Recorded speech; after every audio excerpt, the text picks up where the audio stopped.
दोस्तों, अगर आप सभी फूड पॉइजनिंग की प्रॉब्लम से बचना चाहते हैं और उससे हमेशा के लिए निजात पाना चाहते हैं तो आज की वीडियो आपके लिए खास है। वीडियो को अंत तक जरूर देखिएगा। जी हाँ, नमस्कार दोस्तों, स्वागत है आप सभी के अपने इस यूट्यूब चैनल आयुर्वेदिक उपचार में। आइए समझते हैं इसके बारे में। आप कोई भी प्रोडक्ट खरीदते हैं तो उसके साथ जानकारियों वाले लेबल भी आपको मिलते हैं। जी हाँ, उदाहरण के लिए समझ लीजिए, मान लीजिए हम कपड़ा खरीदते हैं तो हम देखते हैं कि वह किस फैब्रिक से बना हुआ है, कहाँ बना हुआ है, गारंटी कितनी है इत्यादि, ये सभी बातों पर गौर फरमाते हैं। इस जानकारी को देख करके निर्णय लेते हैं। हालांकि कपड़े तो वह वस्तु हैं जो हम पहनते हैं, लेकिन उनका क्या जिन्हें हम खाते हैं, खास तौर पर वे जिन्हें हम स्वस्थ रहने के लिए खाते हैं। हम जो फूड आइटम खरीदते हैं उन पर भी लेबल होते हैं और बहुत से लोग उन्हें नज़रअंदाज कर देते हैं। और अब गांव वाली बात रही नहीं है तो शहरों में और यहाँ तक कि गांव में भी लोग पैकेट वाले फूड लेते हैं। तो इन चीज़ों को समझना बहुत ज़रूरी हो जाता है। व्यक्तिगत रूप से मेरे लिए ये लेबल पढ़ना बहुत महत्वपूर्ण है, क्योंकि ये वह जानकारी देते हैं जो यह समझने के लिए महत्वपूर्ण है कि हम दरअसल खा क्या रहे हैं।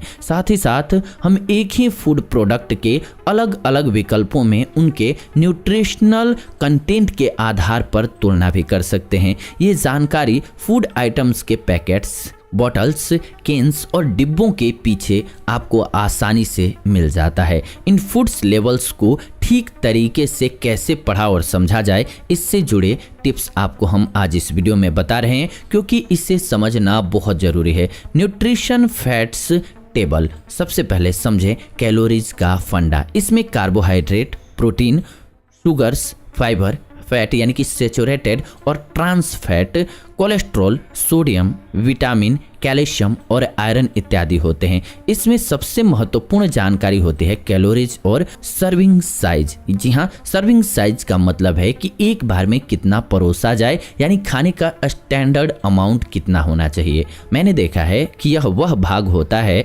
जिसे अक्सर ठीक तरीके से नहीं पढ़ा जाता है। लोग इस पर ध्यान ही नहीं देते हैं, जाकर के डायरेक्ट खरीद लेते हैं और सेवन करने लगते हैं। इसे समझने का ठीक उपाय ये है कि कैलोरीज को सर्विंग साइज के आधार पर देखा जाए। जो कि कैलोरीज दी हैं उसमें वे सारे पैकेट की नहीं बल्कि एक सर्विंग की होती है। जी हाँ, इससे आपको यह समझने में मदद मिलती है कि कितना खा रहे हैं, उससे कितनी कैलोरी आपको मिलेगी, उससे कितनी कैलोरी आपको मिलने वाली है। दूसरा चीज़ है प्रोडक्ट डेट। जी हाँ, फूड पॉइजनिंग से बचने के लिए इसे ज़रूर देखना चाहिए। पैकेट्स पर लिखी डेट्स पर हम आमतौर पर ध्यान नहीं देते हैं आज की डेट में। इसमें मैन्युफैक्चर्ड डेट बताई रहती है कि प्रोडक्ट कब बना हुआ था। फिर दो तरह की तारीखें और होती हैं उस पर। किसी प्रोडक्ट में सेल बाय डेट होती है, जिसमें उत्पादक वह तारीख या महीना बताता है जब तक फूड आइटम बेचा जा सकता है। कुछ प्रोडक्ट्स पर बेस्ट बिफोर डेट भी होती है। मैं इस पर जरूर ध्यान देता हूँ, यह जानने के लिए कि फूड प्रोडक्ट कब एक्सपायर होगा। इससे फूड पॉइजनिंग से बचने में मदद मिलती है। इंग्रेडिएंट्स लिस्ट, जी हाँ, ये अगली चीज़ है जिस पर ध्यान देना चाहिए। क्या कुछ है प्रोडक्ट में, इसे समझना बहुत ज़रूरी है। इस लिस्ट को पूरा पढ़ना महत्वपूर्ण है, क्योंकि इसमें किसी फूड आइटम के प्रत्येक इंग्रेडिएंट के बारे में जानकारी होती है। इंग्रेडिएंट्स का क्रम उस मात्रा के आधार पर होता है जिस मात्रा में वे प्रोडक्ट में प्रयोग होते हैं, यानी कि जिसका वजन सबसे ज़्यादा होता है वह सबसे पहले लिखा हुआ होता है। कई लोगों को कुछ फूड एलर्जीज भी होती हैं, जैसे कि मूंगफली से पैक पर खास तौर पर लिखा भी रहता है में कंटेन पीनट्स, यानी कि इसमें मूंगफली हो सकती है। फिर भले ही प्रोडक्ट में मूंगफली न हो, इसलिए इस पर ध्यान जरूर दें। जी हाँ, आपको उस पर फोटो में न दिखे, लेकिन इंग्रेडिएंट्स पढ़ेंगे तो आपको पता चल जाएगा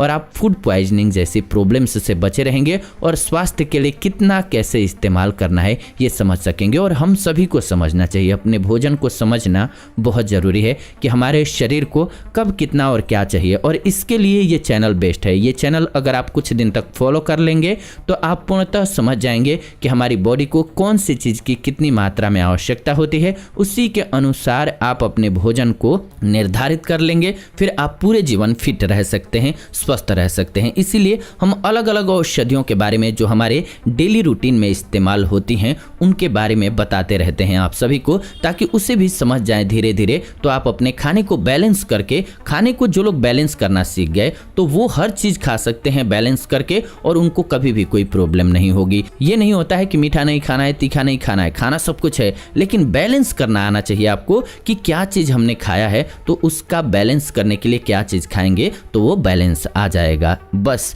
इस बात को जो समझ जाएंगे स्वस्थ रहेंगे। तो दोस्तों, कैसी लगी ये जानकारी? आप सभी अपनी कीमती राय इस पर जरूर दीजिएगा, और ये भी जरूर कमेंट्स के माध्यम से बताइएगा क्या आप इन चीज़ों पर ध्यान देते हैं, पैकेट्स लेते हैं, कोई भी पैकेट बंद फूड लेते हैं तो, या नहीं देते हैं। अगर नहीं देते हैं ध्यान तो ध्यान देना स्टार्ट कीजिए। वो इसीलिए लिखा हुआ होता है कि हमें ध्यान देना चाहिए, पर एक्चुअली हम लोग ध्यान नहीं देते हैं। ये आज की वीडियो रही। ऐसी ही नई वीडियो लेकर के हम आप सभी के सामने आते रहेंगे।